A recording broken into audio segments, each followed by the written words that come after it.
다 같이 일어나셔서 34장 찬송을 부르시겠습니다.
다 함께 참회의 기도를 드리겠습니다.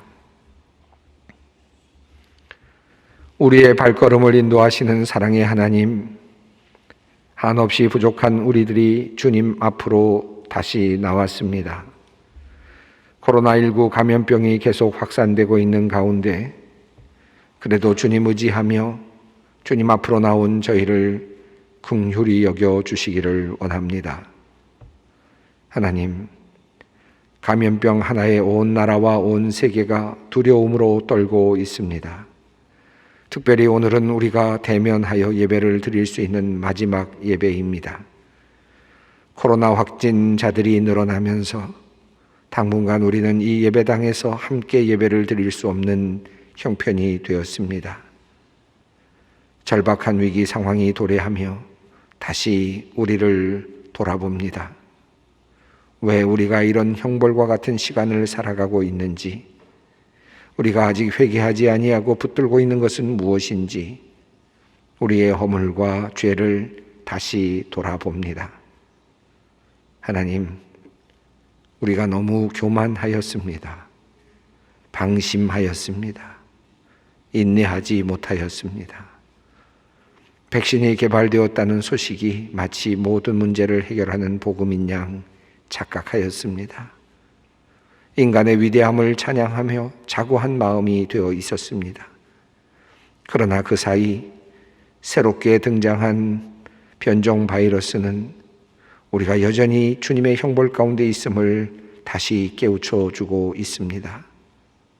주님, 우리의 잘못을 용서하여 주시옵소서. 우리의 불신앙을 용서하여 주시옵소서. 조금만 상황이 좋아지면 하나님을 잊어버리고 은혜도 잊어버리는 우리, 그러다가도 조금만 어려운 일이 생기면 다시 두려워하며 주님의 이름을 부르는 참으로 변덕스럽고 얄팍한 우리의 모습을 주님 불쌍히 여겨주시고 고쳐 주시옵소서. 지금은 하나님과 나만이 아는 죄를 생각하며 묵묵히 참회의 기도를 드립니다. 여호와는 긍휼이 많으시고 은혜로우시며 노하기를 더디하시고 인자하심이 풍부하시도다.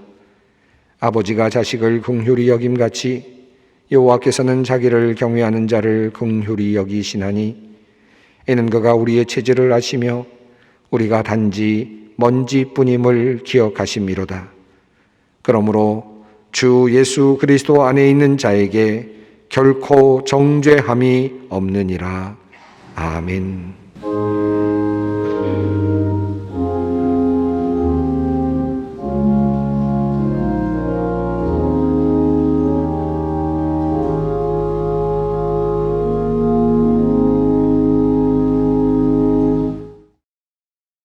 오늘 우리에게 주시는 하나님의 말씀은 구약 성경 창세기 12장 1절로 4절 말씀입니다. 창세기 12장 1절로 4절 말씀입니다. 주님의 말씀을 봉독합니다. 여호와께서 아브라함에게 이르시되 너는 너의 고향과 친척과 아버지 집을 떠나 내가 내게 보여줄 땅으로 가라. 내가 너로 큰 민족을 이루고 네게 복을 주어 내 이름을 창대하게 하리니 너는 복이 될지라. 너를 축복하는 자에게는 내가 복을 내리고 너를 저주하는 자에게는 내가 저주하리니 땅의 모든 족속이 너로 말미암아 복을 얻을 것이라 하신지라. 이에 아브라함이 여호와의 말씀을 따라갔고 롯도 그와 함께 갔으며 아브라함이 하란을 떠날 때에 75세였더라. 아멘. 다시 창궐하는 듯 보이는 감염병의 상황 속에서 우리가 어떤 생각을 하면서 이 시간을 견뎌야 할지, 어떻게 이 시간을 보내야 할지 주님께 물으면서 기도하며 시간을 보냈습니다. 그리고 오늘 저는 믿음으로 한 걸음씩이라는 제목을 들고 오늘 여러분 앞에 섰습니다. 어떤 분이 저에게 코로나가 언제쯤 종식되고 정상적인 생활을 할 수 있겠습니까? 라고 물으시기에 제가 글쎄요 라고 대답을 했더니 그분은 이렇게 이야기를 했습니다. 목사님은 좀 아셔야 되는 것 아닙니까? 기도하는 분이니 라고 그렇게 웃으면서 말씀하셨습니다. 농담처럼 하신 말씀이지만 저도 좀 그러고 싶습니다. 정말 하나님께서 저에게 조금이라도 열어 보여주셔서 우리 국민들을 이끌 수 있다면, 우리 성도들을 이끌 수 있으면 얼마나 좋을까. 한두 발자국이라도 좀 먼저 보고 여러분에게 그 대안을 제시할 수 있으면 얼마나 좋을까 하는 그런 안타까운 마음을 가져봅니다. 그런데 이것이 하나님께서 우리를 이끌어 가시는 방법입니다. 늘 우리들의 삶을 보면, 또 우리 주위를 살펴보면 하나님께서 그렇게 우리를 이끌어 가고 계신다는 사실을 알게 됩니다.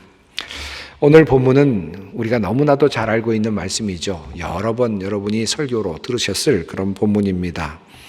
이 본문 말씀이 사실 우리에게 매우 중요한 사실을 알려주고 있습니다. 저는 오늘 본문을 들고 하나님께서 우리를 어떻게 인도하시는가라고 하는 제목의 틀을 가지고 한번 이 본문을 다시 살펴보려고 합니다.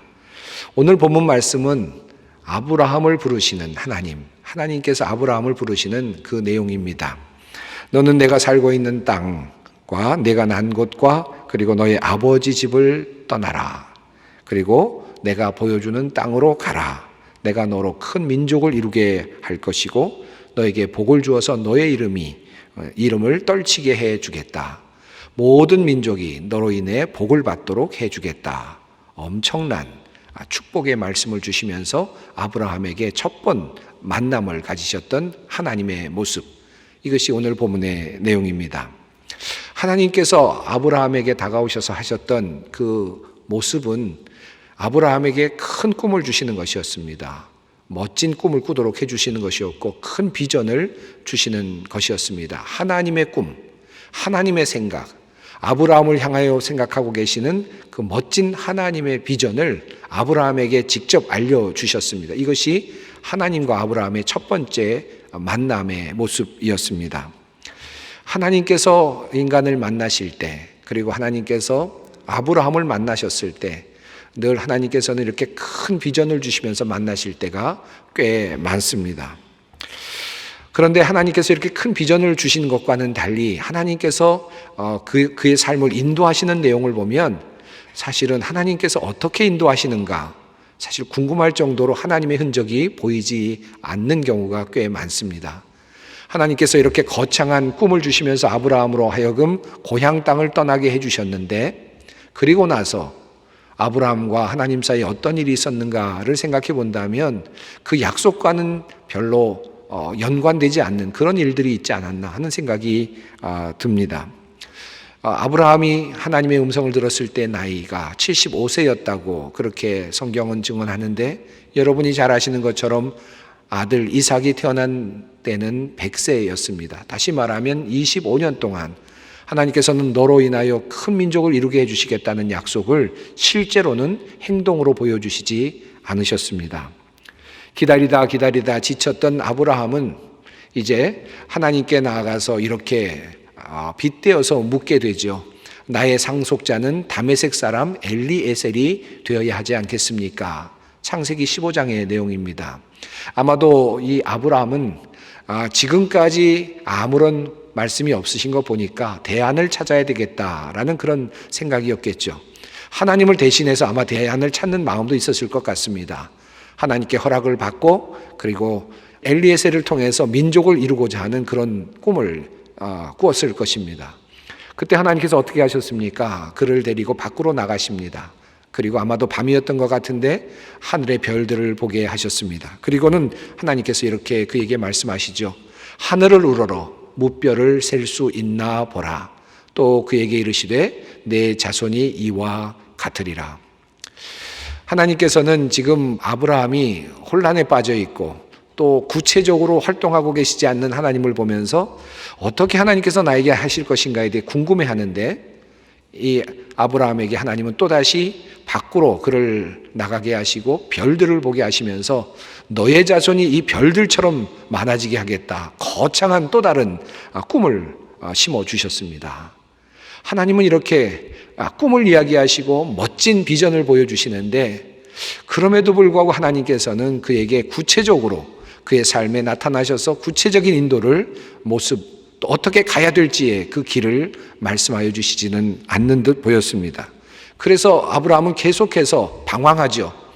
어떻게 하면 이 약속이 이루어질까 생각을 하다 보니 하나님께서 이 엘리에셀이 아니고 너에게서 난 자라야 된다라는 말씀을 또 마음에 품고 그렇지만 사라는 아닌 것 같다라는 생각을 하고 결국은 종 하갈에게서 아들 이스마엘을 얻죠.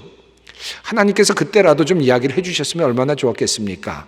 그렇게 아이를 낳으려고 하는 그때 하나님께서 나타나셔서 이스마엘이 아니다, 하갈을 통해서 낳는 아이가 아니다 라고 미리 말씀해 주셨더라면 이와 같은 시행착오는 하지 않았을 수도 있습니다.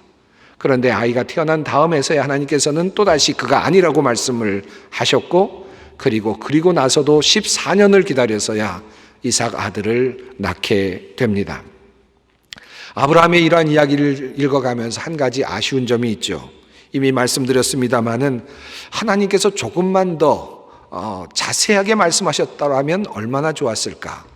악마는 디테일에 있다라는 그런 표현이 있긴 합니다마는 하나님께서 좀 디테일하게 좀 더 구체적으로 알려주셨으면 얼마나 좋았겠습니까? 예를 들어서 하나님께서 아브라함에게 내가 큰 민족을 이룰 것이다 라는 말씀을 하셨을 때 그런데 25년만 기다려라 라는 말씀 한마디만 하셨더라면 얼마나 좋았겠습니까? 나의 상속자는 다메섹의 엘리에셀입니다 라고 말할 때 아니다 라는 말씀, 내 태에서 태어난 자라야 한다라는 말씀을 넘어서서 사라에게서 나는 아이여야 한다라는 말씀을 조금만 먼저 해주셨더라면 얼마나 좋았겠습니까? 이스마엘이라는 또 다른 시행착오가 생겨나지 않았을 것 아닙니까? 하갈을 통해 아이를 낳기 전에 14년만 기다리라고 말씀해 주셨더라도 아마도 아브라함은 기다릴 수도 있었을 것 같습니다. 아브라함의 이러한 이야기를 쭉 읽어가다 보면 마치 좌충우돌하고 있는 그런 모습처럼 보일 때가 꽤 많습니다. 조금 뭔가 해나가면 하나님께서 또다시 막으시기도 하고 또다시 인도하시기도 하는데 그럼에도 불구하고 아브라함은 여러 가지로 시행착오를 겪게 됩니다. 창세기 13장도 그런 내용으로 되어 있습니다. 아브라함이 하나님의 명령을 따라서 고향을 떠나 가나안 땅으로 가게 됩니다. 그럼 하나님께서 그를 인도하신 땅 아니겠습니까? 그렇다면 하나님께서 그곳에서 머물 수 있도록 만들어 주셔야 되는데 그곳에 갑자기 기근이 찾아왔습니다. 그곳에서 더 이상 머무를 수 없는 상황이 되었기에 그들은 또다시 애굽으로 내려가게 됩니다. 하나님께서 분명히 그를 인도하셨고 그가 좋은 곳으로 가게 될 것이라고 축복의 말씀을 해주셨는데 현실은 그렇지 못했던 것입니다. 하나님께서 아브라함에게 이렇게 말씀하셨더라면 얼마나 좋았겠습니까? 우선 이제 내가 지시하는 대로 가나안으로 가라. 그것이 첫 번째 정착지다. 그곳에 가면 조금 있으면 기근이 들 것이다. 그러기 위해서 그 전에 너는 그곳에 가자마자 많은 곡식을 있는 대로 사 모아라. 그래서 그곳에 기근이 되었을 때 그곳에서 기근을 견뎌낼 수 있도록 준비하도록 해라. 그리고 그때 모아놨던 곡식을 사람들에게 팔아서 부자가 되어라. 이렇게 이야기했더라면 얼마나 좋겠습니까? 그리고 그곳에서 정착할 수 있도록 하나님께서 배려해 주셨으면 얼마나 좋았겠습니까? 기근이 일어날 것도 하나님께서 날려주시지 않으셨고 그곳에서 어떤 일을 닥치게 될지도 어떤 일을 만나게 될지도 말씀하지 않으셨습니다. 애굽으로 내려갔을 때도 마찬가지였습니다. 어떤 일이 일어날 것이니 네가 이렇게 준비하여라 라고 말씀하셨더라면 얼마나 좋겠습니까? 아내 사라를 자기 누이라고 그만 속이다가 그만 여러 가지 문제에 부딪히게 되었고 결국은 또다시 애굽을 떠나야 되는 또 다른 시행착오를 하게 되었습니다. 멀리서 보여주시는 그 큰 약속을 받고 떠났던 이 아브라함. 그러나 이 아브라함의 순례의 길은 처음부터 이와 같은 혼란의 연속이었습니다. 아내를 누이라고 속이다가 문제가 발생하는 이집트의 일과 더불어서 또 여러 가지 일들을 경험하게 되죠. 그렇게 그는 살아갑니다. 약속의 땅으로 그리고 하나님의 약속을 따라 그는 그렇게 전진하며 살아갑니다. 그러나 그의 삶은 척박한 삶이었습니다. 하나님께서는 왜 아브라함을 그렇게 인도하실까요? 우리는 종종 그러한 하나님의 인도하심을 우리들의 삶 속에서 경험할 때가 꽤 있습니다. 왜 이런 일이 일어날까요? 적절한 예인지는 모르겠습니다만은 저의 경험을 한번 말씀드려보고 싶습니다. 제가 학교에서 학생들을 가르칠 때 학생들 중에 저의 강의를 듣고 저의 과목에 심취해서 제 전공을 하겠다고 그렇게 정하고 대학원에 진학하는 그런 학생들이 종종 있었습니다. 강의를 한다는 것은 제가 그 학생들에게 개론적인 이야기를 잘 설명했다는 것이겠죠. 아마 대부분 우리 교수님들이나 선생님들이 그렇게 하실 겁니다. 근데 학부에서 이렇게 공부를 하고 이렇게 개론 수업을 하던 학생들이 그 강의를 듣고 나서는 나도 이 과목을 듣고 싶습니다 라고 대학원에 오게 되죠. 저는 대학원 학생들이 그렇게 진학을 하게 되면 대학원 처음 학생으로 만났을 때 학생들에게 이렇게 이야기를 해주곤 합니다. 너희가 나의 강의를 듣고 이 과목에 관심을 가졌다고 들었는데 마치 그것은 이와 같은 것이다. 마치 내가 저 멀리 보이는 저 멋진 산에 내가 올라가서 그 산에 무엇이 있는 것인지를 내가 보고 살펴보고 또 다 연구하고 너희들에게 와서 저 산에 가면 이런 것이 있어 라고 이야기해 준 것과 같다. 그렇게 이야기를 하곤 했습니다. 그래서 너희들은 내 이야기를 듣고 저 멀리 보이는 저 산에 가면 무엇이 있겠구나 라는 생각을 했고 또 감동이 되고 또 그런 마음이 들어서 지금 너희가 이곳에까지 왔다. 그런데 내가 지금 너에게 전해줬던 것은 내가 직접 가서 보고 온 것이고 이제 너희는 전공자가 되니까 이제 너희가 직접 그 땅을 가서 보아야 된다. 그러기 위해서는 가야 하는 길이 있다. 저기 멀리는 보이는 저 산에 직접 날아서 갈 수 있는 것이 아니어서 너희들은 이제부터 내가 가르쳐주는 그 길을 따라서 따라와야 한다. 내가 너희들에게 그 길을 가르쳐 줄 텐데 그 길을 따라와라. 그 길을 따라오다 보면 그렇게 멋지게 보이던 산이 그늘에 가려서 안 보일 때도 있고 돌아서서 안 보일 때도 있을 것이다. 그러나 그 방향은 분명히 그쪽으로 가고 있는 것이다. 나를 믿고 따라와라. 그렇게 이야기를 하곤 합니다. 가다 보면 척박한 길도 갈 것이고 길을 잃을 수도 있다. 아무것도 안 보일 때도 있고 내가 지금 어디로 가고 있나 라는 생각이 들 때도 있을 것이다. 그러나 나를 믿고 따라와 봐라. 그러면 내가 보았던 그곳으로 너희를 인도해 줄 것이다. 그러면 너희들이 그곳에서 나에게 들었던 것을 직접 확인하고 너희가 나보다 더 많은 것들을 보게 될 것이다. 이렇게 이야기를 종종 하곤 했습니다. 마치 그와 같은 모습이 아닐까요? 하나님께서 아브라함에게 저 멀리 보이는 멋진 땅을 보여주십니다. 약속을 주십니다. 그리고 그것에 너를 이끌어 가겠다고 약속해 주시죠. 그러나 하나님께서는 그 길을 가기 위해서는 다른 매일매일의 삶을 살아야 된다는 사실을 알고 계십니다. 그 길은 날아서 갈 수 있는 길이 아닙니다. 하루하루의 삶을 통해서 매일같이 전진해야 되는 길이죠. 마치 광야의 길을 걸어서 그래서 약속의 땅으로 들어간 것과도 같습니다. 척박한 땅을 걸어서 약속의 땅에 들어가는 것과도 같은 것입니다. 이것이 바로 우리가 가야 하는 길입니다. 하나님께서 그렇게 우리를 인도하시죠. 바울의 경우도 마찬가지입니다. 사도행전 22장에서 아나니아는 예수 그리스도, 부활하신 예수 그리스도를 직접 만나고 눈이 멀게 된 바울이 될 그 사울을 눈을 고쳐주면서 이렇게 예언의 말씀을 전합니다. 우리 조상의 하나님께서 당신을 택하셔서 자기의 뜻을 알게 하시고 그 의로우신 분을 보게 하시고 그분의 입에서 나오는 음성을 듣게 하셨습니다. 당신은 그분을 위하여 모든 사람에게 당신이 보고 들은 것을 증언하는 증인이 될 것입니다. 아나니아를 통해서 사울은 멋진 자신을 향한 예언의 말씀을 들었습니다. 당신은 이제 하나님 예수 그리스도를 증언하는, 예수 그리스도의 부활을 증언하는 멋진 증인이 될 것이다 라는 예언을 듣죠. 그러나 그 꿈을 말씀하시면서 그러나 보다 더 구체적인 앞날에 대해서는 함구하였습니다. 이 큰 하나님의 계획이 사울에게 전달됩니다. 하지만 구체적으로 이후에 바울이 어떤 일을 겪어야 될지는 전달이 되지 않습니다. 앞으로 어떤 고난을 겪게 될 것인지, 얼마나 많은 사람들로부터 배신을 당하게 될 것인지, 얼마나 많은 배를 타고 가다가 파산하는 경험을 하게 될 것인지, 얼마나 많은 사람들에게 많은 매를 맞아야 하는 것인지에 대해서는 말씀하여 주시지 않았습니다. 하나님께서 그에게 큰 비전은 주셨지만 그가 가야 하는 길은 하나님께서 감추어 두셨습니다. 바울이 열심히 걸어가는 그 길목에서 하나님께서는 그를 인도하시면서 그와 함께 하시면서 그와 함께 동행하시면서 그를 이끌어 주셨습니다. 바울은 그러므로 그러한 고난을 겪으면서도 하나님의 약속을 따라 나섰습니다. 그는 후에 로마서에서 이렇게 고백합니다. 생각하건대 현재의 고난은 장차 우리에게 나타날 영광과 비교할 수 없도다. 그는 고난의 길을 가면서도 멋진 하나님의 약속을 움켜잡았고 그 하나님의 약속을 희망하면서 소망하면서 고난의 길을 갈 수 있었습니다.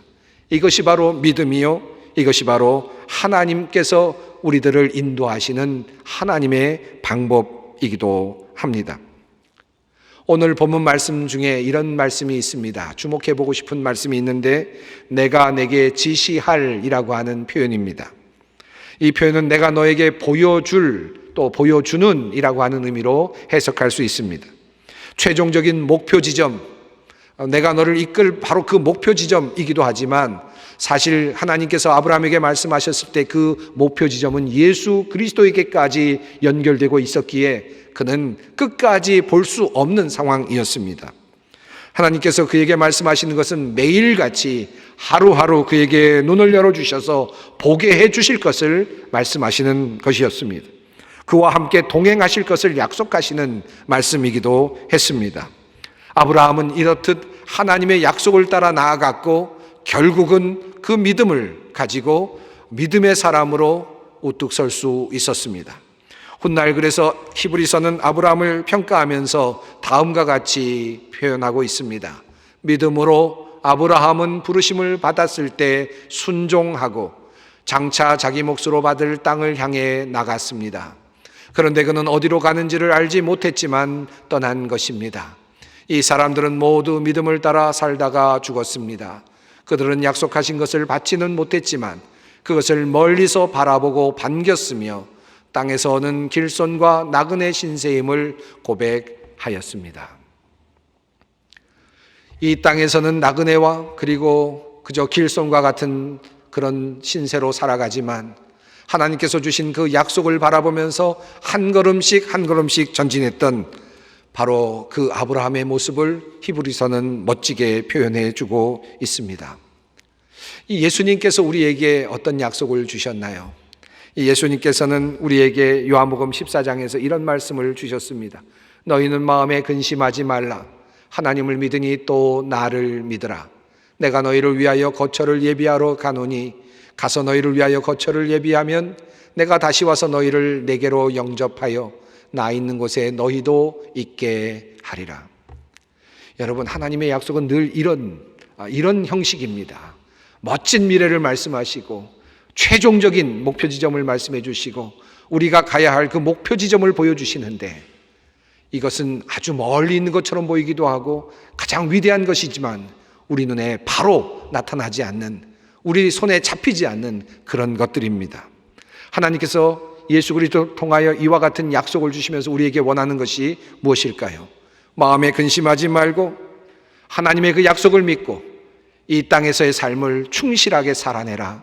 하루하루의 삶을 살아내다 보면 너희가 언젠가 내가 약속한 그곳에 있게 될 것이다. 내가 너에게 약속한 그 초소를 너에게 마련하여 너에게 올 것이다 라는 약속이지요. 제가 미국에 있을 때 유학생활을 하고 있을 때 한 시각장애인과 오랜 시간 교분을 나눈 적이 있습니다. 시각장애인임에도 불구하고 유학을 나와서 열심히 공부하는 참 훌륭한, 인격적으로도 참 훌륭하신 그런 목사님이셨습니다. 아주 가깝게 친구로 지냈습니다. 저와 함께 많이 다닐 때가 있었는데 그러다 보니까 어느 순간이 되어서는 그분이 들고 다니던 그 막대기를 내려놓고 이제 저와 같이 다닐 때면 그 막대기를 접고 저의 팔짱을 끼고 항상 그렇게 움직이곤 했습니다. 그분과 함께 걸어 다니고 함께 움직이면서 많은 것들을 배우게 되었습니다. 제가 그분을 만나서 이제 그분을 인도하게 되면 먼저 제일 물어봐야 되는 것이 있습니다. 목표입니다. 어디로 가시나요? 어디를 가시려고 하세요? 라고 제가 묻죠. 그러면 그분은 도서관입니다. 또 어느 도서관이에요? 거기 어디까지 가고 싶은데 좀 도와주실래요? 이렇게 이야기를 합니다.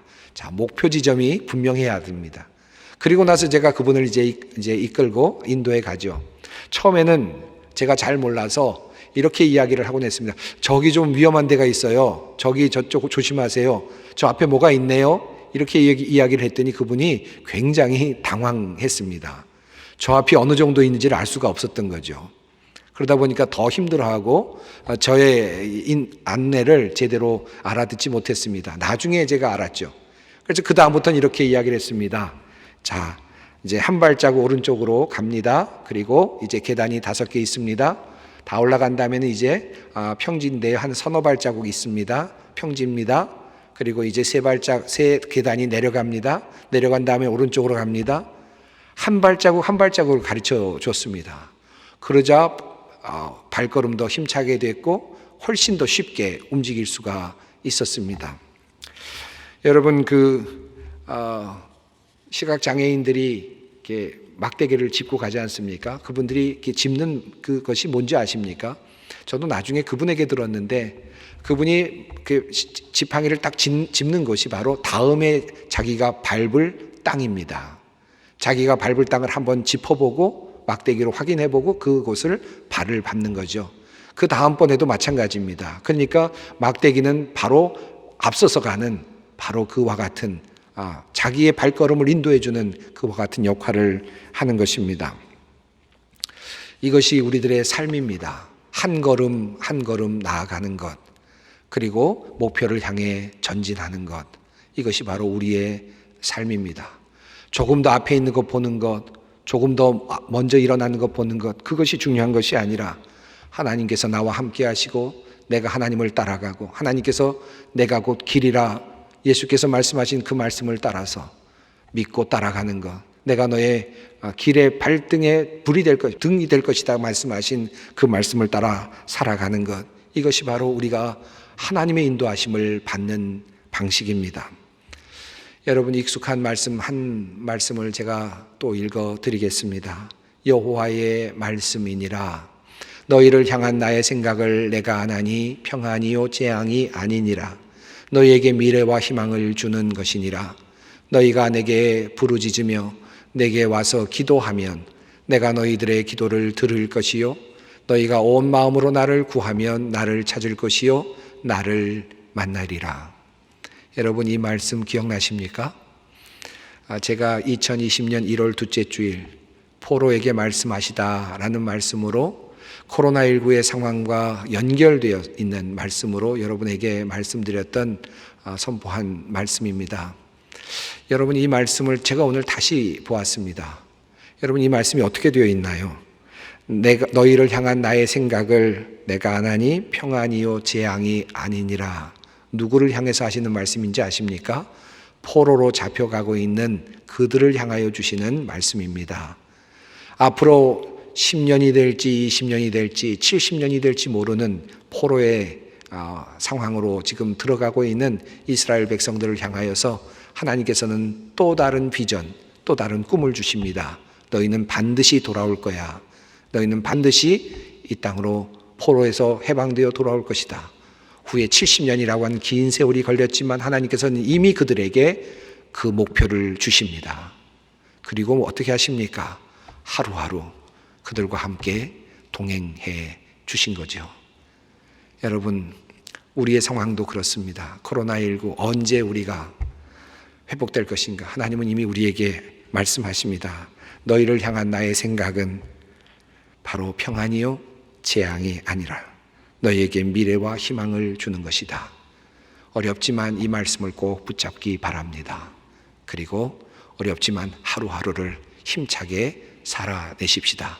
힘차게 살아내는 동안 우리에게 믿음의 근육이 생겨나고 그리고 또 더 큰 힘이 붙게 될 것입니다. 마침내 주님께서 약속하신 그 땅에 도달하게 될 것입니다. 하나님의 약속을 붙잡는 여러분이 되시기를 우리 주님께서 오늘도 원하고 계십니다. 기도하겠습니다. 우리의 발걸음을 인도하시는 하나님, 우리의 미련함으로 하나님의 지혜로우신 인도하심을 거부하고 내가 원하는 방식으로 나의 기대대로 하나님께서 당신의 계획을 말씀해 주시기만을 강청하는 부족하고 미련한 우리들을 용서하여 주시기를 원합니다. 보여주신 놀라운 미래의 약속들을 감사하지 못하고 도리어 방황하고 두려워하는 우리를 불쌍히 여겨 주시옵소서. 하루하루 우리에게 다가오는 상황 속에서 하나님의 뜻과 지혜를 간구하는 우리들 되게 하시고 믿음으로 한 발자국 한 발자국 움직여 나가는 전진하는 우리가 되게 하여 주시옵소서. 예수님의 이름으로 기도드립니다. 아멘. 다시 만날 때를 생각하면서 우리 222장 함께 부르도록 하겠습니다.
영원한 언약의 피를 흘려서 양들의 위대한 목자가 되신 우리 주 예수를 죽은 사람들 가운데서 이끌어내신 평화의 하나님이 여러분을 온갖 좋은 일에 어울리게 다듬질해 주셔서 자기의 뜻을 행하게 해 주시기를 빕니다.